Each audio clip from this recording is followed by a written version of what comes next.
કપાસ મગફળી ભૂલી જાઓ સાહેબ, અહીં તો ખેતરમાં ઝેર લહેરાય છે, ઝેર.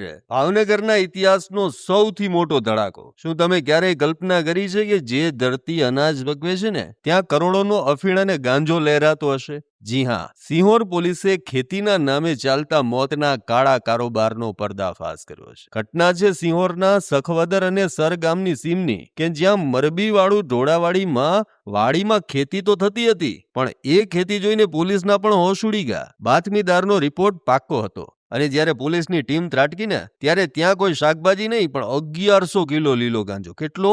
1100 કિલો લીલો ગાંજો અને અફીણનો મસ્ત મોટો જથ્થો લહેરાતો હતો. તપાસો તો ખરા સાહેબ, કિંમત સાંભળીને કદાચ તમારા પગ નીચેથી જમીન સરકી જશે. પૂરા 10,92,85,300 ની કિંમતનો ગાંજો અને અફીણ. એમ કહીએ કે આ ભાઈએ તો આખું ખેતર જ નશાની ફેક્ટરી બનાવી દીધું હતું. રેન્જ આઈજી ગૌતમ પરમાર અને એસપી નિતેશ પાંડેના માર્ગદર્શન હેઠળ સિંહોર પોલીસે આ બંને ઝેરના સોદાગર ભાઈઓને દબોચી લીધા છે. આ કોઈ નાની મોટી રેડ નહોતી હો.